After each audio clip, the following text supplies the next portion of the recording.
The other in Wisconsin. I'm sure Erica can attest to this, but the one day that it's sunny, it is like below zero. It is freezing. Oh. Isn't that how it Oh. always works though? Like the more beautiful the day, the colder it is outside? I know. Bad. January, yeah. Yeah.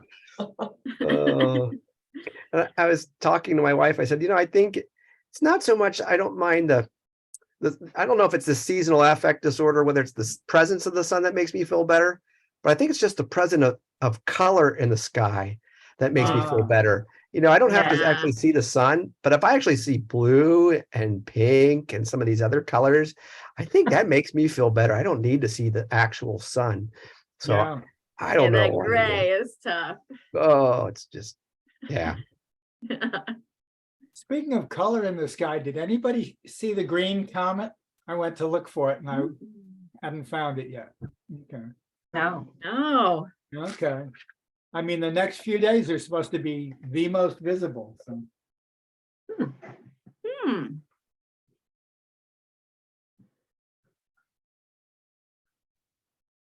So it looks like we have a good crew. Jay, am I leading or are you? Or we're gonna just tell Mark he's doing it and see what happens. Okay. Yeah, Oh, I'm indifferent. Yeah, I have just been swamped, and so I'm embarrassed that I haven't been very much on top of things with this group. Kathy, you have been more so than I am, and I'm willing to talk, about some of the things that I've been thinking about, but really haven't acted much on. And so I don't know. I was going to say, I'll defer to you. We can run the ship together, I guess. Leading, but I don't have any information from the last meeting, and I'm pretty sure I was there. you were, Kathy. I did post the video, I think, of the December meeting on our shared drive, but I only did it probably 2 or 3 days ago. So if you've checked it, I think it's there, but I don't have any minutes per se. Did we have action items? I think we got through most of our action items from that meeting. Yeah. The completion of, Natasha's work and, everybody else's work. I'm seeing so many people here that were part of it, Gail and Erica and Nancy and Kathy. And well, all of you, I think we're good there. I don't know if Natasha has any updates on both of those efforts that I think, pushed through on the December meeting. Natasha sent an email around to a couple of us a few minutes ago, and maybe we can chat with that when the time comes. But maybe we'll just go down through our normal agenda. That I guess works. Do we have anybody on the call who's new? I know that just a few minutes ago, I got an email from Kim Blom, who's on the rescue and rehab group, who wanted to join this one, but I don't see her on here yet. You send her the links? Yeah, I did. Cool. Yeah, I don't see her on here either. But she could be named after somebody else in her office for all we know. The way it works. Yeah. And Kathy, I don't know if you've interacted with Kim before. She's in BC. Is she from what they call the Loon something or other? Everybody's got loons in the title. Yeah. If she gets on, you can ask her. Yeah. Okay, no, so we have nobody new to introduce. Does anybody have any general updates they want to share? Or perhaps if there's any news about ice rescue, since that seems to be the flavor of the month? Well, can I say one just more data management update? Okay. So this is a thank you going out to Erica, who shared ice out and Loon arrival dates. And we finally were able to, for the last 2 years, so that was 2020, 19 to 2020, I think it was. Yeah. Kind of reformat and import into the Journey North database. So thank you goes out to Erica for sharing that data. Yay. Yeah. Since we're talking about ice states, I'll just tell you about a conversation I had. I don't know if Billy Halpern from Mount Desert Island will be getting it onto this group, but I had a conversation with him just a little over a week ago that they're going to have record late dates for ice in on the lakes on Mount Desert Island. He said some of the lakes out there, Long Lake, didn't freeze up until mid-January, which has never happened before. Yeah, and And our where- ice rescue, sorry, go ahead. Where was that? Near Acadia National Park, Mount Desert Island in Maine here. Okay. Now, a lot of the ice rescues in Maine have not been able to happen just because the ice is so thin. Yeah, So, we need the Grenzers with their fancy boats and things like that. So Well, I heard Right. some interesting news from a loon ranger, and I'm waiting to get photographs from her. But one of my loon rangers had a 3-chick brood that survived to migrate whoa. last year. oh, So, pretty exciting. really? Yep. And then another loon ranger sent me a USB. I still need to look at the video, and described to me that that this loon pair hatched a chick, and at approximately 4 weeks old, I'm curious if anyone has had this experience. At approximately 4 weeks old, the pair sort of split up and took one chick overland to another nearby lake, and the other parent and chick stayed on that lake. And they have video of this, and they said that they raised the chicks on these separate lakes until they migrated as well. Has anyone heard of anything like that happening? No, I mean, I've certainly heard about moving chicks over land and things like that, but not separating up a pair like that. Huh? And That at that age, I mean, 4 weeks That happened, seems 4 like weeks a old. long time. sorry. That happened in Outing, Minnesota. And the family that the Loons crossed, their land is my former pastor, his wife. Huh. So it Do you was know how really old the chick bizarre. was? Oh, do you know how No. old the chicks were? No. And I did don't they even split think up? it was Did the loon pair split up like that too, or? Yes, but then they reunited. Okay. Hmm. Huh. Yeah, I mean, everything Very I've, weird. and I've had other, I mean, this happens every year on some lakes where they take the chicks from one lake to another lake. Like there's a nesting lake and then there's a feeding lake. But I've never had them do this weird stuff before, like at 4 weeks old, and then they just split up. And like, did the parents divorce or what happened? Nope, they didn't. Because I they were hope calling somebody's each other. writing all these down. It's going to make a wonderful story book someday.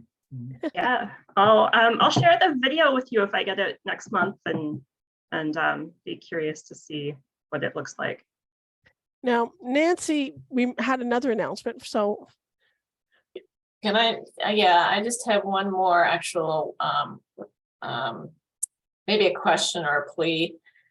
So Journey North, for the past 2 years, I've been working on creating a relational database and a new sightings application for each one of the Journey North projects. I now have the scaffolding for the Loon Ice Out project that I would love to have someone look at with an experienced eye to make sure that the fields that I'm asking people to report on are helpful to you all who are doing research on loons. So that's more of anyone who is interested in looking, it's more of an Excel sheet right now, but will be an application on our website soon. So I don't mind taking a look for you, Nancy, if you want to send it to me. great. Anybody else?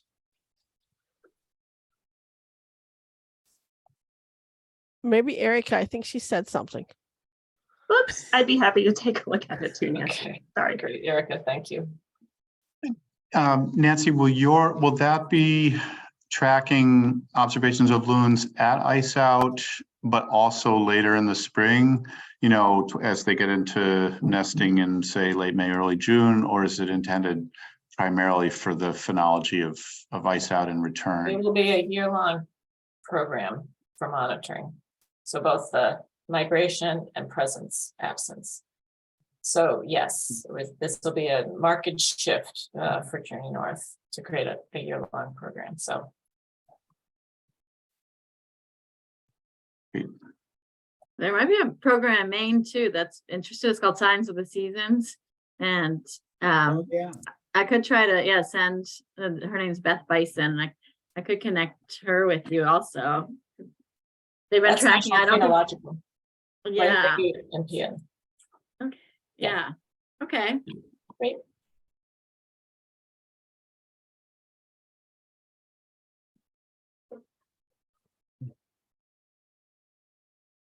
I noticed that Kim has joined us, even though I can't see her. Kim, welcome. We did introductions. Well, we didn't do introductions earlier, but if you want to introduce yourself, feel free. If you want to hide, that's okay too.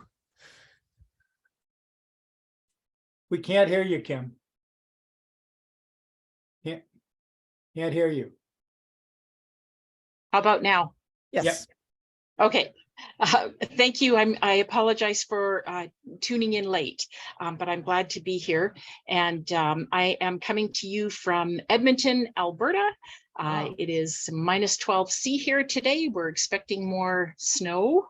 And I'm happy to be participating with this group too. I'm very interested in the projects and hopefully to kind of contribute what's maybe happening in Alberta too, in terms of when loons are staging in certain places and when they're coming and when they're leaving and that sort of thing. So thank you. Kim, I'm Kathy. I'm from the Canadian Lakes Loon Survey. Can I ask, are you affiliated with a certain organization? I am with a wildlife rehabilitation organization here in Edmonton, Wild North. And I'm also part of the Edmonton Nature Club, and so participate in the Alberta Birds Facebook page. So I see postings and that kind of thing too. You guys doing the Great Backyard Bird Count this month? I am not personally, but I believe others are. Thank you. Welcome. Thank you. There is a link at the bottom of agenda, and probably that Mark also sent you, that you can sign up for the to be on the list to have the emails delivered all the time. You complete that, then I can just copy and paste when the time comes. Perfect. Thank you. Yeah. Any other group updates?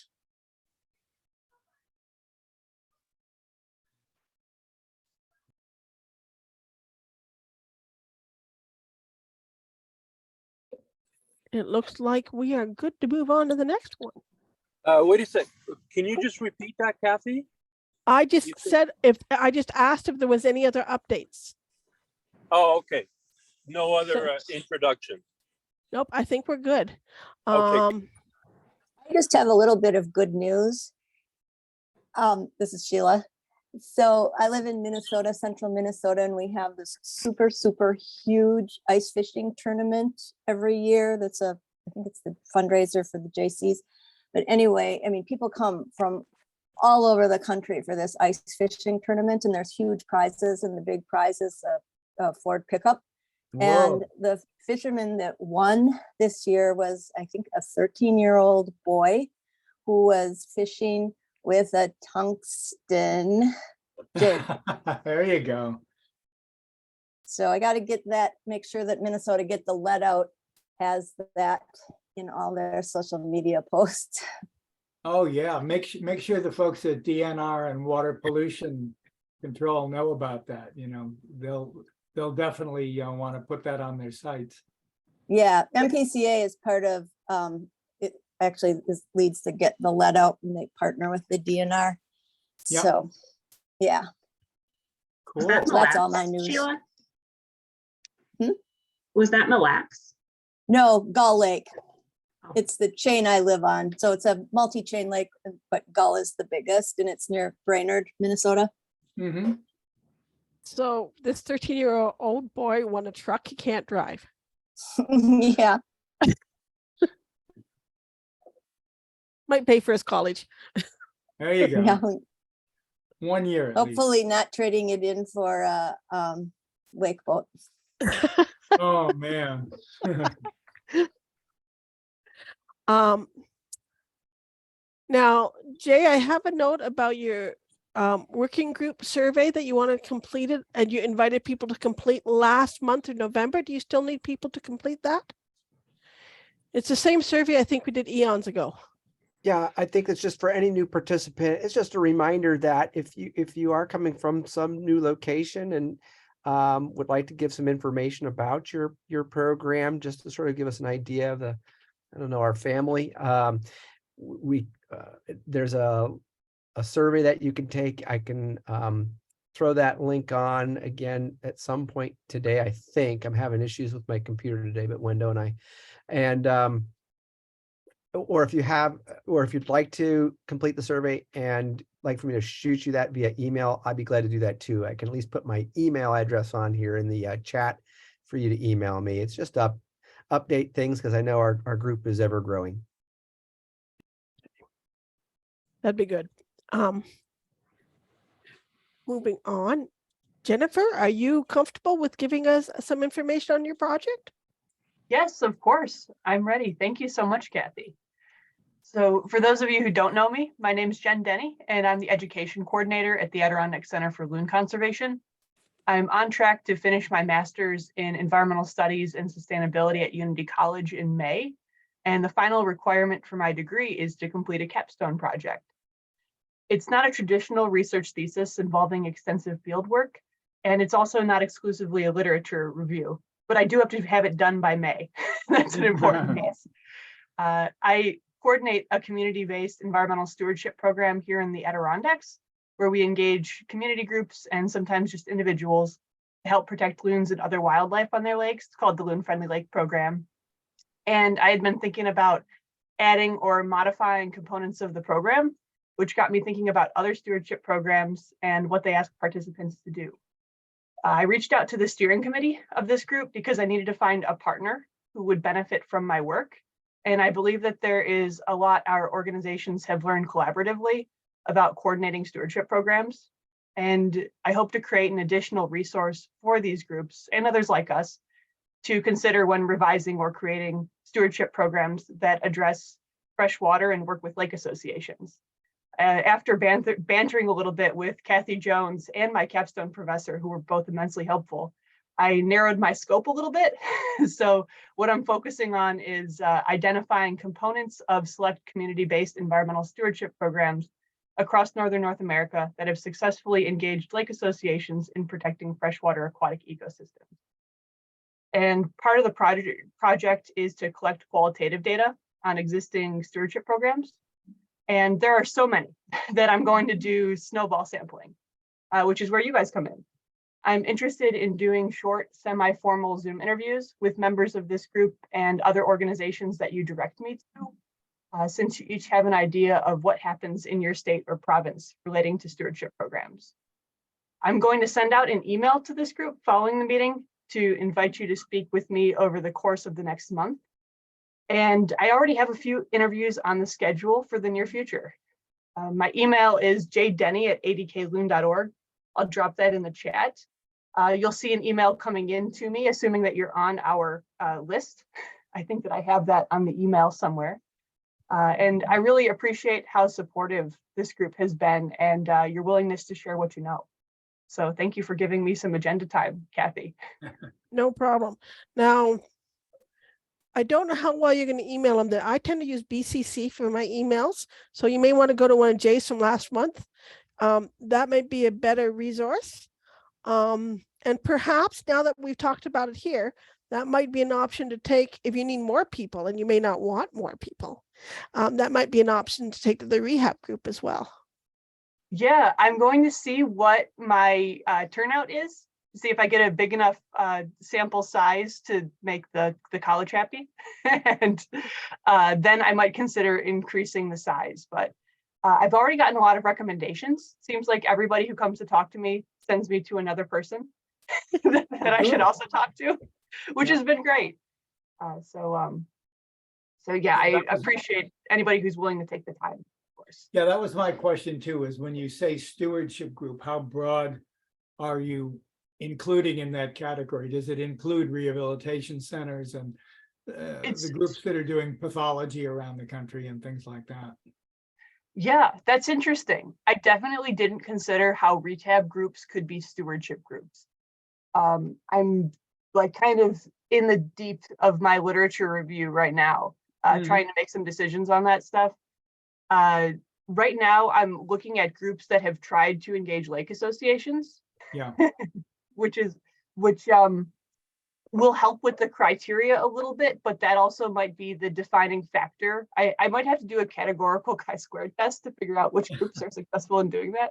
So Yeah, and you may not want to muddy the water too much. I think that Yeah. the rehab Yes. group, they may be doing loons, but loons are a small subset of what they're probably doing. And there aren't, to my knowledge, any rehab groups that specialize in loons. And so that it may be too far afield. yeah, and I'm not specifically tied to loons. It's freshwater aquatic ecosystems that do stewardship programs to try to engage lake associations. Okay. Yeah. And what are they doing that is successfully engaging lake associations is what I want to know. Yeah. I mean, when you describe it that way, freshwater aquatic ecosystems, then I think about all the people who are working on, invasive exotics. Yep, I've been thinking a plants lot and about that where to- too. Yeah. Mhm.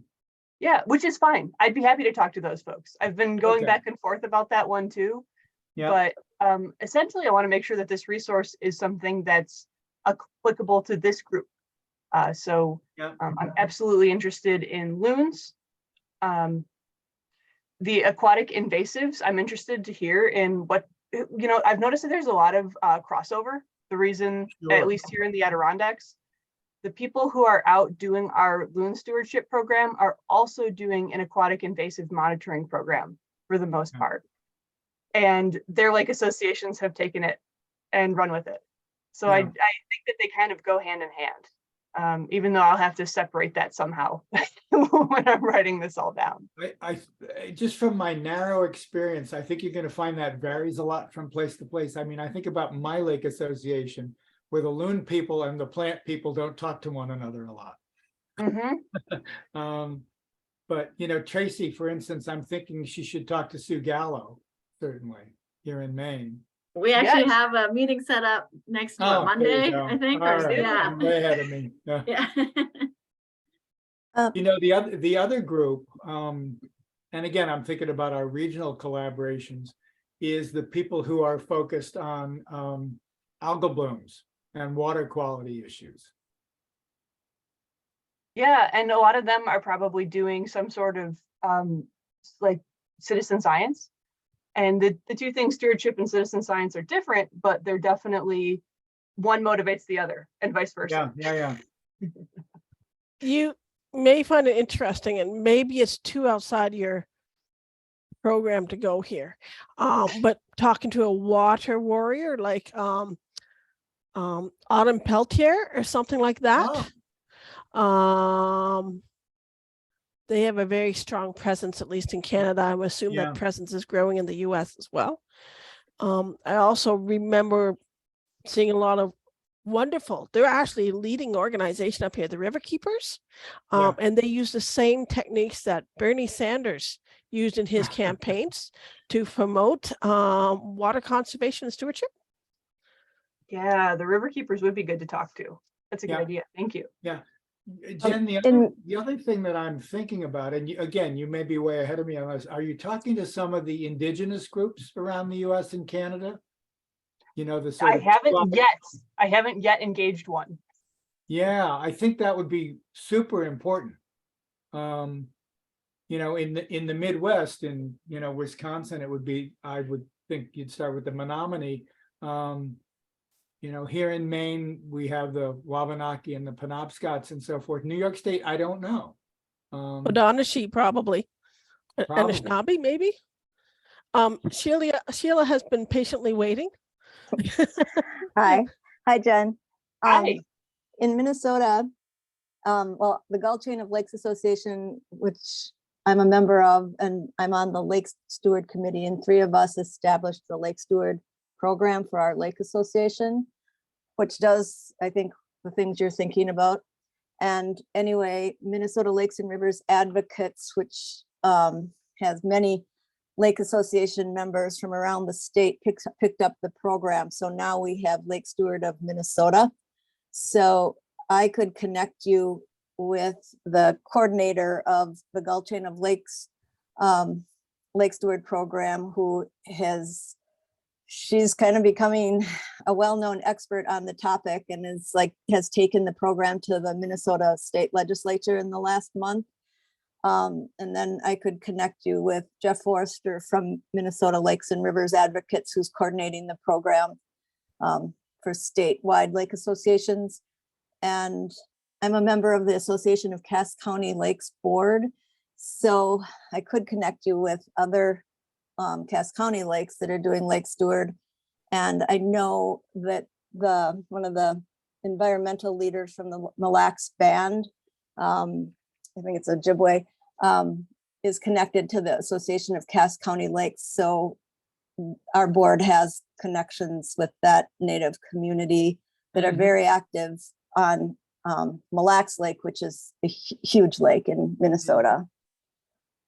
So You're incredibly well connected, Sheila, and my answer is a resounding yes to all of the introductions you just listed. I should be on the email list if you want to just email me. Thank you. I certainly will. So I'd love to, see your finished project. Great. Thank you. I'll be I happy think to we all share it. do. Yes. All right. So is that good, Jen, or do you need a few more questions? You good? What, I see some other questions coming into the chat. Okay. Buddy, see another. Oh, it was another suggestion. Okay, thank you, Nancy. We'll chat some more later this week. All right. Cool. That's all from me. Thank you so much for the time. So we have about half an hour left if we actually stay on time. And for the core meeting, Nancy and Natasha, do you have any updates? Natasha, I thought you might have had one.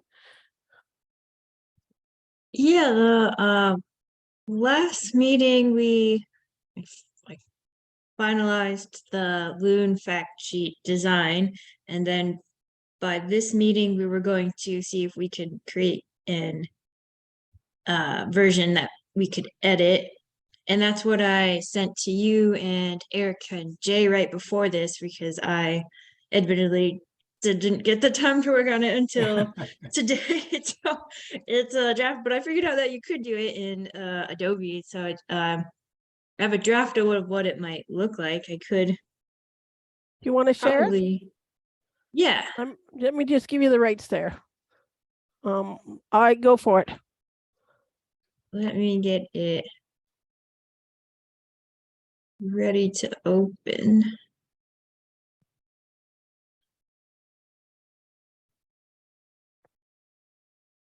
One second, just find the best way to share the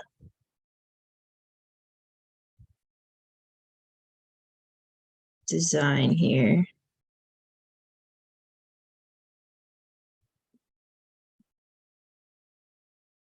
Okay, I'm not sure if we will be able to see that the box is in there. So this is what I sent. I don't know if over.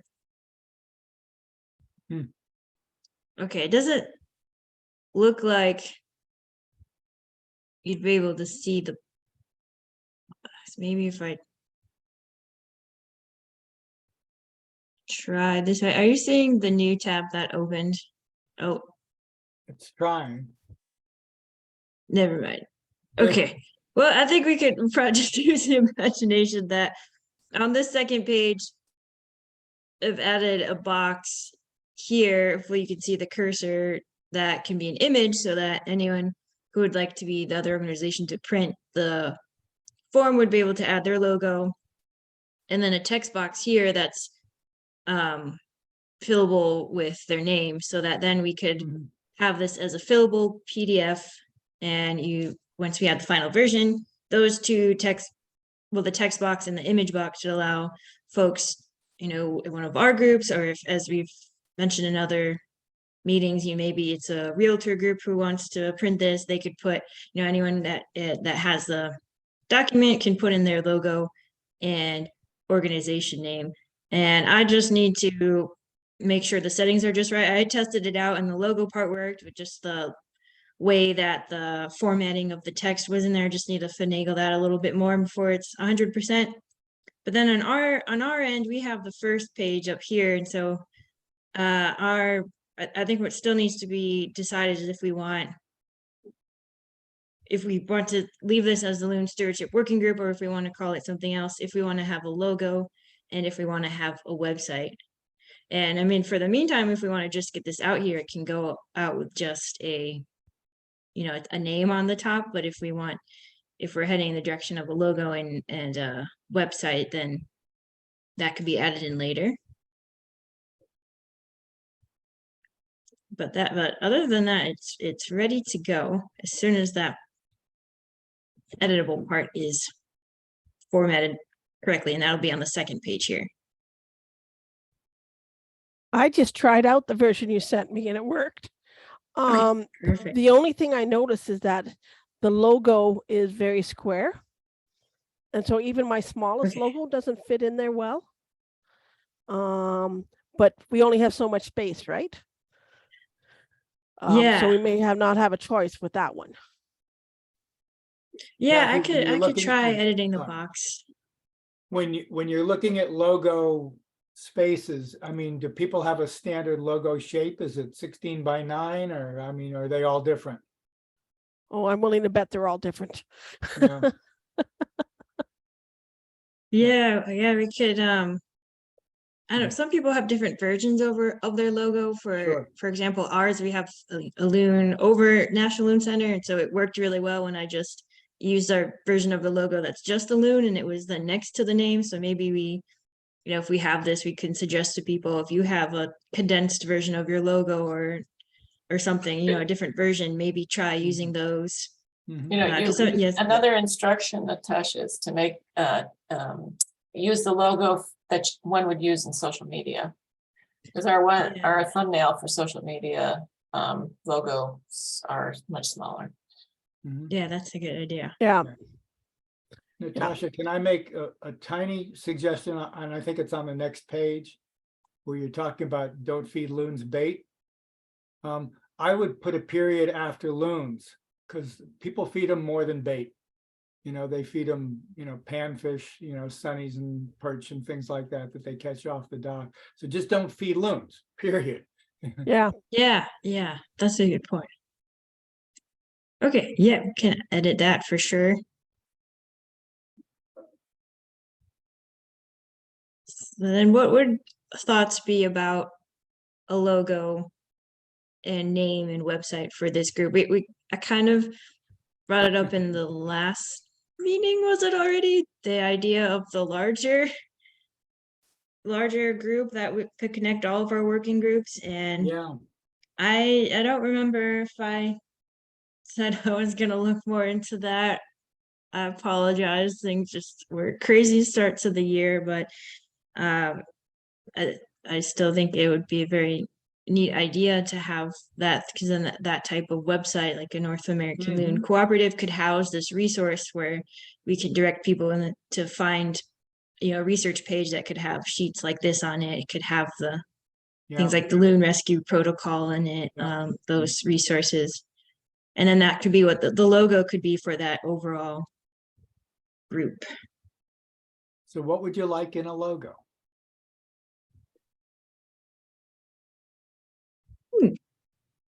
Probably a loon, a nice loon that's Or at least like different from all of our classic loons that we have. headshot, yeah, with the red eye. Yeah, we'd have to find a loon that's different from all the loons in our different loon groups too. Yeah. But I think there's still some options in there, or maybe we do just the red eye or something different.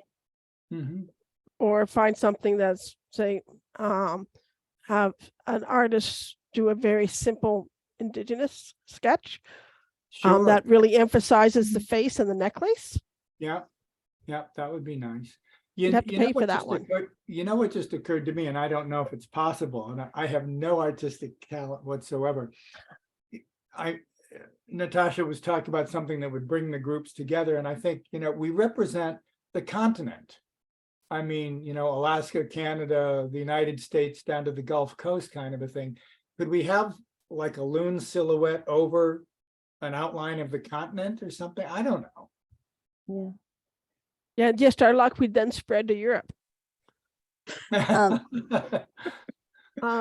I was thinking several loons facing each other in the bill, but I don't think you notice them as loons. Yeah, well, You you know, know- it's interesting because when BRI was thinking about having that conference several years ago, they came up with a logo that had several different loon shapes on it.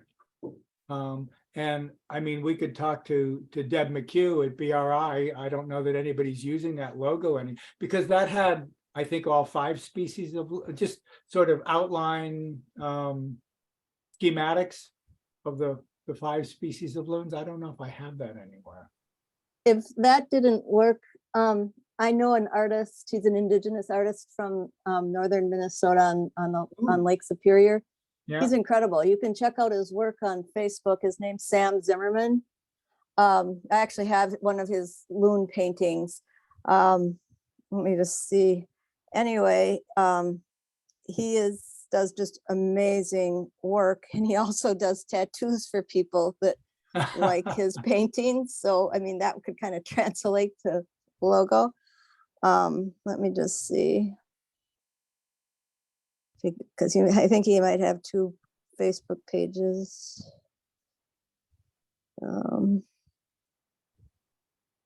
Yeah, I think if you just looked up Sam Zimmerman on Facebook, you would see it. I don't know if you can see.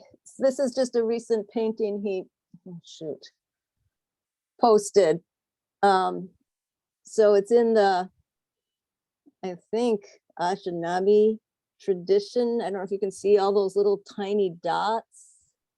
yeah, But that's just an owl painting from the other day. yeah. That's stunning. Way too complicated for a logo, but absolutely stunning. Yeah, but I mean, Yeah, I'm I sure just- he I could just- do anything. Yeah. I just looked him up on the internet and on El Canvas, he's got a lovely one that's called Loons Swim Along. Again, it's too complicated for a logo, but it's a gorgeous picture. Yeah, but I mean, I guess my point is, if you can do something that complicated, you could Yeah. probably do a really good design Yeah. for I the like logo. his moose, I like his bears, yeah, his eagles, good stuff. Huh. Yeah. Okay, do you want just people to try it out and give you information back, Natasha? Is that the plan right now? Yeah, that would be great to get any ideas for logos. I could also reach out to that person that you mentioned, Sheila. That would be really great to connect to them. I'll look up their name later. And then Okay. on the topic of a website or a larger group to connect our working groups, I don't know if that's a conversation we'd want to have today or at a different working group or schedule a time to have that. I don't want to derail the agenda. But because if we had something like that, we're able to have a website, then we could put that on the top of that fact sheet design on the front. We could put something like www.northamericanloons.org, for example, if we were to have a site like that. Do you think, Natasha, we could fit all of our logos like in really tiny form across the second one then, if we had that on your website? Be kind of fun. I don't know. Maybe it's not possible, but I like that idea. On the website or on the page? On the fact sheet, on the website too, Oh, but on that. yeah. Also, I you know, think that's. Oh, sorry. I think that's what I had originally had was in the original like drafts. I had like just text logo with the idea that we'd put them on. And I think one of the meetings we decided to just have the name of the working group, and if we were to have a logo, just have the logo for our group, because then it might get too smushed with all of our logos, unfortunately. Yeah, like I we think have. the thought is that who's going to be responsible for making sure it's updated as people come, organizations come and go. And that, for example, University of Wisconsin, we have to, there are stipulations on how, logos appear. And anyway, it gets complicated, oddly enough.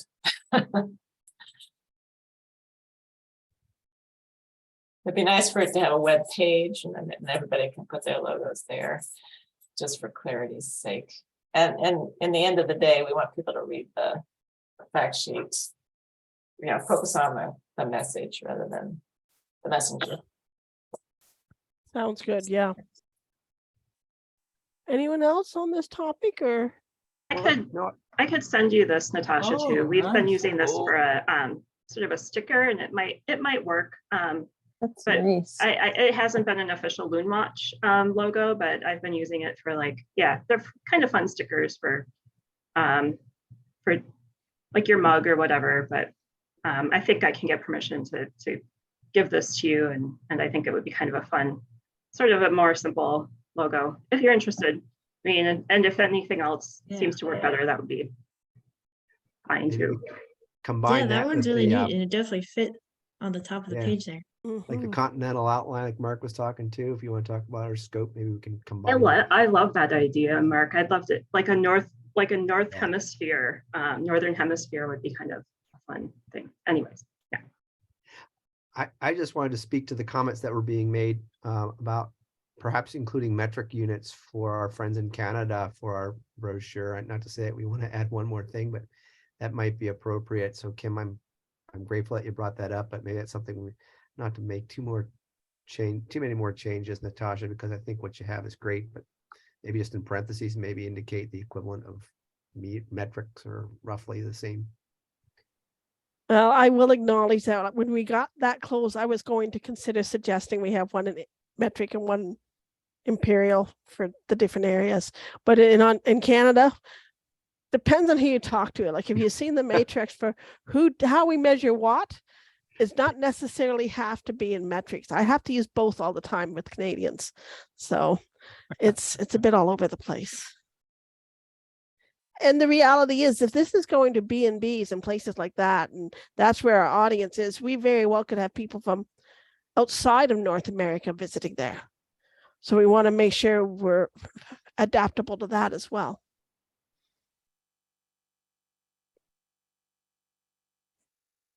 All right, Yeah, I'm anything just else? jotting those down, so I'll make sure I remember. And if there's any other final edits, we kind of officially finalize the text, but that's not to say that if you see anything major, like missing the measurements or better, wording or copy edits, for sure, definitely let me know. What are you using? 200 feet? Is that what it is? That's what it said, yeah. Yeah, I have feet in there. That's about 60 For the meters. weight boats, yeah. Yeah. Okay. Okay. Let's go on. Jay, your tool, I will admit, and probably everybody's in the same place. I just uploaded photos today, so I'm sure everybody else needs to upload photos. And I just gave comments today, so I'm sure there's other people that need to provide comments.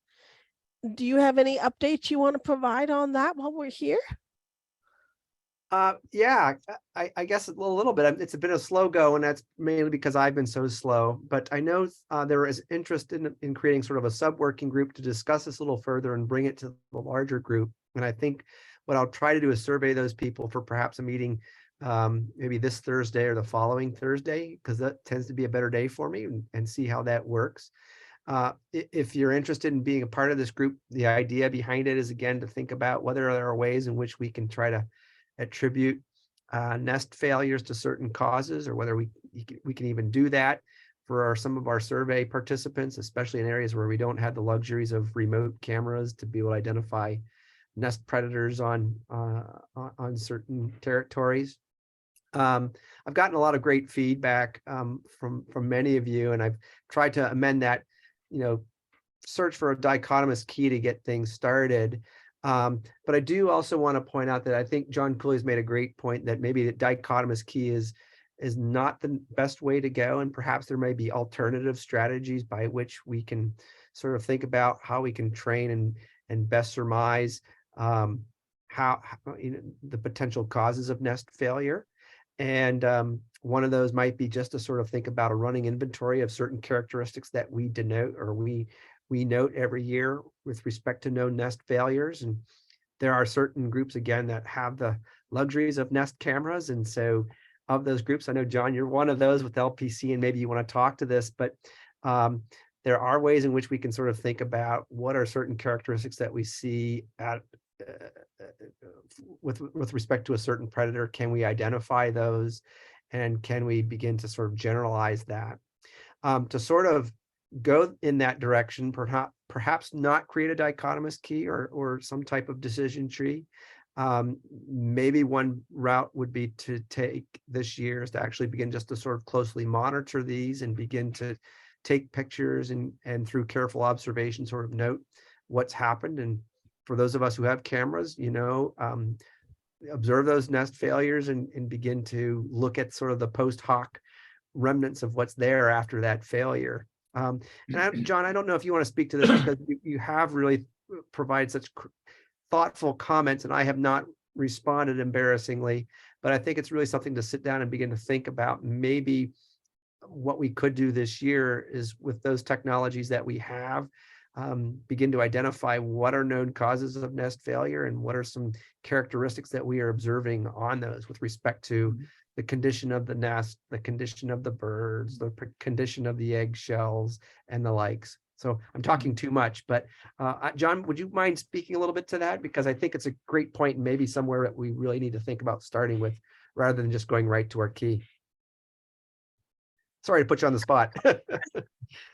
No, I wanted to speak up anyway. Thanks, Jay. I think the benefit of dichotomous key when you're looking at some goldenrod or something is that it just leads you down a careful path and takes all the guesswork, or boils all the guesswork down to individual dichotomous choices. And that is helpful. It's not totally helpful with even some plant, taxa like goldenrods because they're so finely split into species, or like oaks that hybridize. And so the nest conditions for loons are a little bit like that, where there's sort of hybridization going on over the course of the incubation that prevents individual characters from being just yes or no split. And that, but it's still, it's still maybe in the end worth it to try, because you can always in a dichotomous key loop back and kind of wend your way through all the possible conditions with the branching tree. And so I think I would just put in the vote for, I know this is something where even in established monitoring programs, often the effort to document nest failure causes or conditions, or even the presence of nesting, it depends on what we're relying on often is just how sharp-eyed the field biologist is and how diligent they are in documenting. And that can depend on the field biologist or the day. Somebody who's in a hurry, even if they really are used to taking good notes, might not. So it's an ongoing effort, I would say, at least here at LPC, and I bet for other monitoring programs. And so just like last week, talking to other Northeast Loon Study Work Group partners about our nest drafts, this topic came up of how to get this right, this kind of survey data. It was in the context of the fact that some programs are going with apps now, like Survey 123, but it's just an impetus to make sure that we're doing it the right way. So it's a hot topic in some ways, and the question for the group today would be that I don't know the answer to is, Jay, is you would, if you came up with your if we came up with a great method, or you had a key that was ready to try, even on a pilot basis, who out there among the community or citizen science groups across the continent are ready to be guinea pigs or might benefit from this? I know Kathy has repeatedly, described how the Canadian Lakes Loon Survey has, some capacity, but not as much to document nesting presence and nesting outcomes, but where that would be that could be a logical, like, added value to that monitoring effort. And so I just wonder, I would encourage people, like, if they were able to contact you as you're forming this effort, to just in a couple sentences say, yeah, this would be great. We just need a little help with our existing form, or yeah, we could add this, Yeah. Well, here's another question about this, thinking about what all you've mentioned here, John. Do you and Jay perhaps think that this is not of value unless it's combined with a virtual workshop teaching you how to use the key, especially for people who are new to the field? Mhm. Like, we have to add some controls to this to make it Yeah. of value.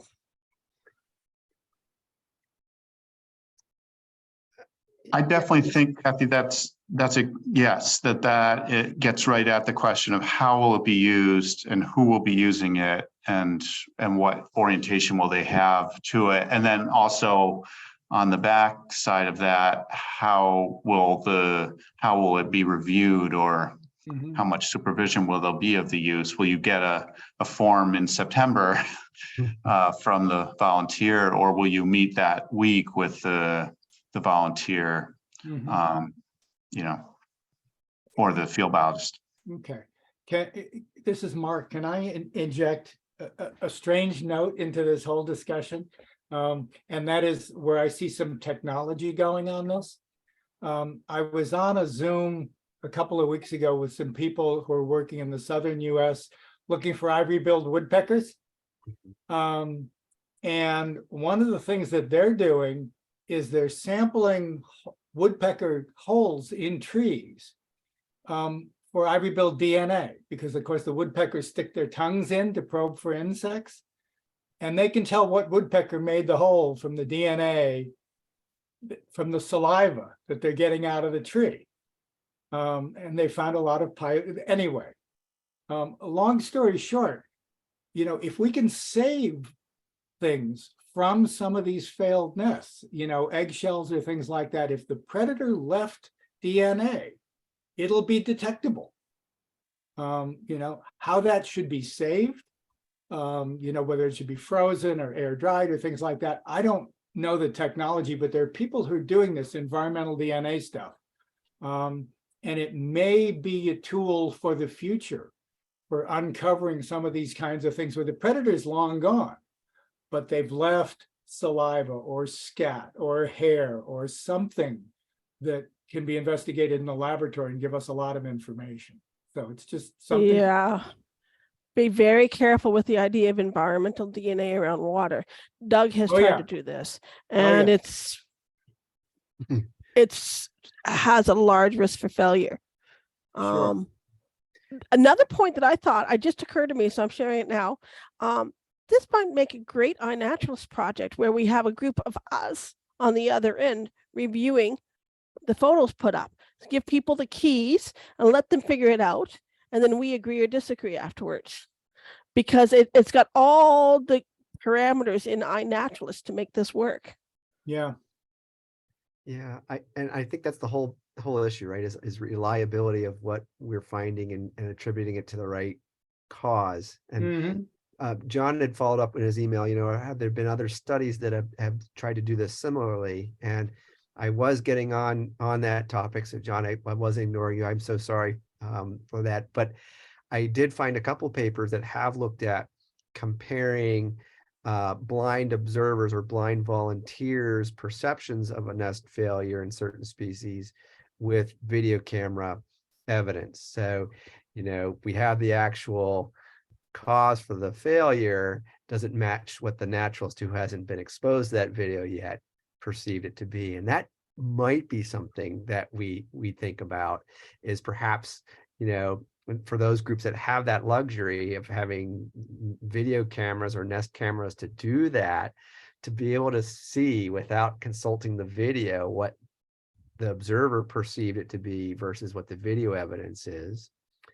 And then I also like John's idea as to perhaps maybe not even think about this as in the form of a key, or maybe we even test our key. Maybe even we test using our key against the video evidence and see what happens. But maybe something a little bit more general in terms of categorization of certain attributes that you could expect to see for a particular type of nest failure, maybe the way we go about it. So we might not use a dichotomous key per se, but rather use certain attributes to look for. And maybe that's our best guide, rather than something that narrows it down to something specific. But maybe we look at sort of certain things that typify a certain type of predator. And maybe that's something that our group, again, who has the video ability or the close eye on these, can be able to sort of write down, even take a picture of those nests and eggs to sort of take those notes a little bit more in more detail. So maybe that's our assignment too this summer, is to really say, okay, for those nests that we have a known, you know, reason for failure, what are some characteristics of the nest? What are some characteristics of the eggs or egg shells? What are some of the characteristics of the behavior of the adult loons, maybe? You know, those types of things might be really useful. I don't want to say I want this to be a waste of a year and that we aren't working on this a little bit more, but maybe there are some sort of tasks we can have for those of us who have that these capabilities to give it a try. And for those of us who don't have the videotape or the ability to have Nest cameras, maybe try our key and see how it works.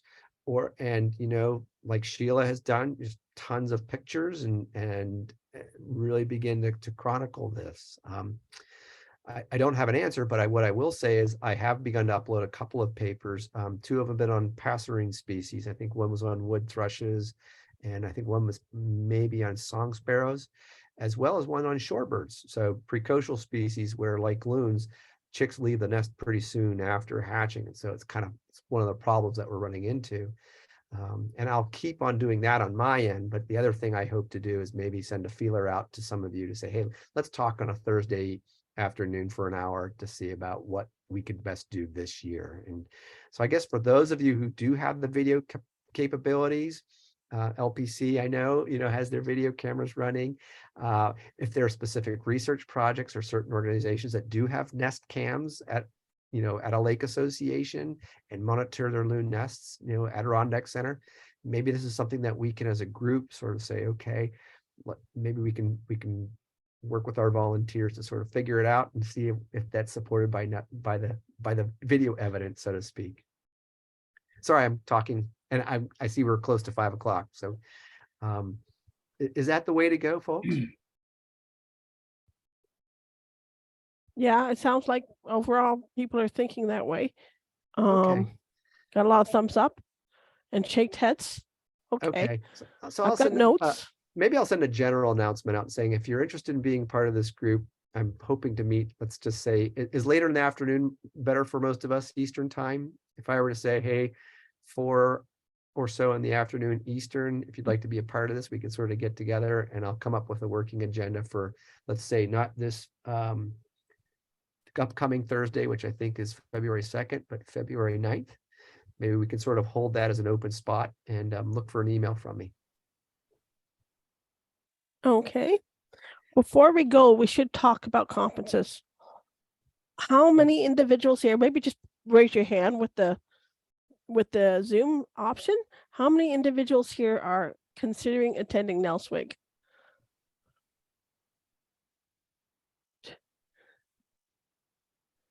One, two, three, four. Lots. Yeah, Lots. John raised your hand. Kim probably doesn't know what this is unless you guys discussed it already in the rehab, Mark. And we're going This to is discuss it later, but yeah. yeah, it's Northeastern Loon working group. Science Working Group. And they do a great meeting every year. It's a hybrid this year, right? Virtual and in location. And I'm just wondering if you guys feel we need to provide updates to the group. Who would be the best to do it? It's mid-March, if I recall, right? Right when I'm doing my mail It's outs. Thursday and Friday, March 16th and 17th. And the agenda's not out yet. Harry Vogel at LPC in New Hampshire is working on that. And my guess is the agenda will be together. What do you think, John? In 10 days, something of that nature? Sounds about right. Mid-February.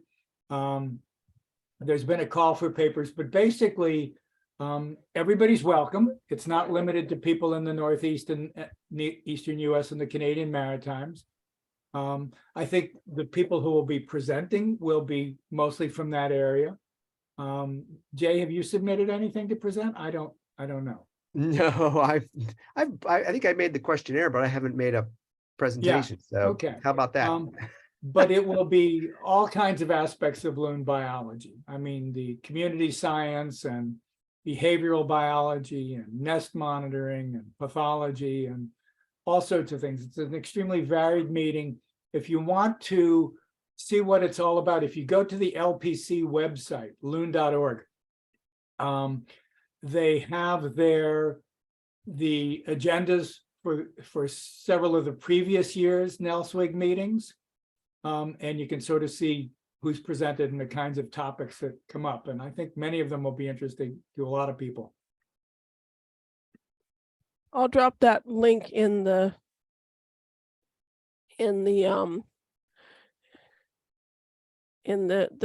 chat there. So do you guys feel we need to have an update? Do you think it's more research oriented this time?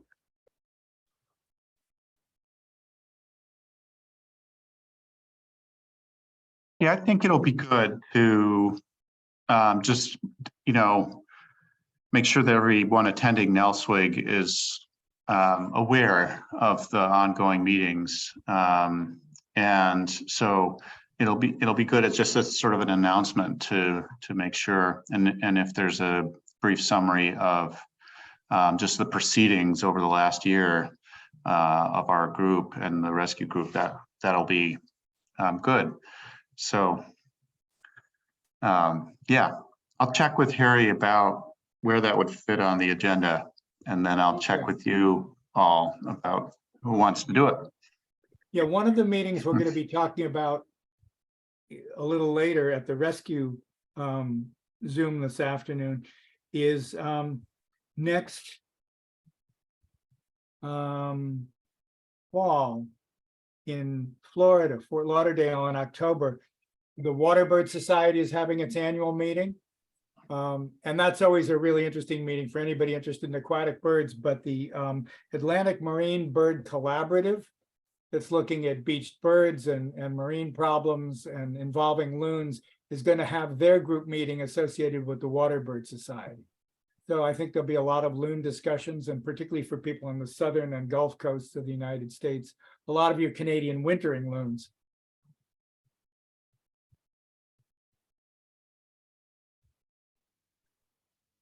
What are the dates, Mark, for that? I don't have the date right here. I just have October. Yeah, I think October 34 through November 4, if memory serves me, That Mark. sounds vaguely right. Yeah, thank you, Jay.